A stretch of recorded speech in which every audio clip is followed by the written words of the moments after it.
President-elect Donald Trump planning to nominate Robert F. Kennedy Jr. to be his Health and Human Services Secretary. Join us right now with what this means for the healthcare sector. Tobin Marcus is the head of Wolfe Research Policy and Politics.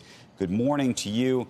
I think we've all been trying to understand this. I don't know how much of this came as a surprise, because on one end you had President-elect Trump telegraphing this move for a very long time, but then you had these other hints from folks like Howard Lutnick and others that suggested this was going to be more of an advisory role rather than actually running the place. Yeah, our expectation had been that he was going to land at the White House in some kind of bizarre job, both because it would obviate the need to get him through the Senate and because it would potentially give him a broader ambit. You know, he'd made reference to wanting to have oversight both of HHS and of USDA, and that kind of, sort of portfolio that cuts across multiple agencies is a little bit easier to do from one of those White House jobs. But Trump is clearly not afraid of getting these picks through the Senate. We've seen, a variety of spicy ones, with this just being the latest. So, we're looking at some of the big healthcare companies, drug companies that make vaccines, for example. Those stocks are off right now. Let's talk about the whole ecosystem that RFK would ultimately oversee if, in fact, he either gets confirmed or gets into this role through reconciliation or some other way. Yeah, so look, I mean, the vaccine makers selling off first makes sense. That's kind of the most obvious target. But I do think there are some risks across healthcare subsectors, if only because he has a huge amount of uncertainty. I mean, going sort of a little farther afield for a minute, in managed care, I think that's one of the sectors where there'd been a lot of expectation that they'd be winners based on Trump win, because we get more favorable Medicare Advantage rates after a pretty adverse set of rates that the Biden administration set for 2025. What does RFK think about that? I don't think anyone really knows. And so, just sort of losing the predictable expectation of some of those more favorable moves under an alternative Republican pick is, a little bit of a headwind, I think, relative to expectations, even for some of those sectors that are a little bit farther from his Are there companies that you think become clear winners as a function of this?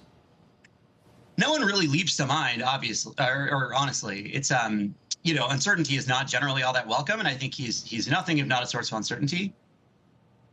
Can we speak about that, though? And that's sort of I don't know if it's in the elephant in the room, and it might have been the elephant in the room the whole campaign, which is to say business hates uncertainty.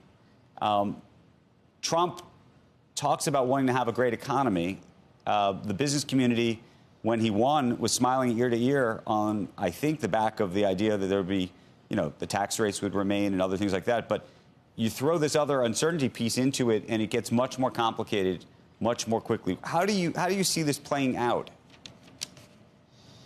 That's a point that we made a lot during the campaign, that, markets generally like the status quo coming out of Washington, don't like a lot of change, tend to like divided government. And a Harris win held out that prospect of not a lot changing.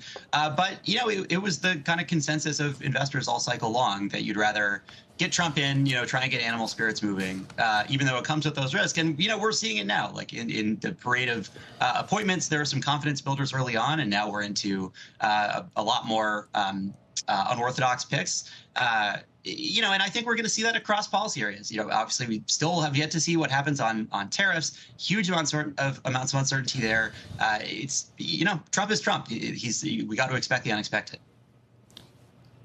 In terms of the food ecosystem, so we were talking about RFK before when it comes to drugs and healthcare. In terms of the food ecosystem, how do you see that? Because, look, I obviously go short, Skittles. And I don't know who makes Skittles in the U.S., Joe, but whoever makes Skittles, I would think, would be in trouble. But, Coca-Cola, PepsiCo, I don't know how you start to look at that whole ecosystem. Yeah, I mean, we've gotten a lot of questions about the food angles of this, also from investors. I won't name particular companies to go outside my lane, but I'll say in general, I think the idea that you're going to have, really push down consumption of finished snacks like that from the perspective of a company like PepsiCo, that does not worry me that much. I think that the place that there's probably more immediate risk is on food additives, to the extent that there are companies in the chemical and agricultural spaces where, specific things that they're producing, either with an eye towards actual, pesticides and herbicides and so forth, or, right, finished food additives that are going into the issue as far as it gets farther downstream is if you're not using pesticides, if you're not using antibiotics and other things on cows and whatnot, food costs will therefore go up. The raw materials will go up because there's going to be less of them. I hate to say it, but the cows are not going to be as fat, right? And so the chickens are not going to be as big. And then you have a different issue. This is the cost of food materials in Europe, for example, which are largely subsidized, are much higher, actually, not necessarily to the consumer, but they've done a lot of things to sort of make it not appear that they're more expensive, but in fact they are. No? Yeah, I mean, I think if you play out the thread, that is a sort of second order effect that you have to worry about a few years down the road. I mean, directly in terms of what the inflationary risks are across the Trump agenda, I would be much more concerned about what tariffs mean over the course of the next couple of years, rather than those sort of, if we make a regulatory change, take some time to sort of feed through into the food production system. So, that I think is a multi-year effect. Okay. Tobin, I want to thank you for joining us this morning. We will, I'm sure, have you back. We'll be talking a lot more about the transition and the changes to come as things progress. Meantime,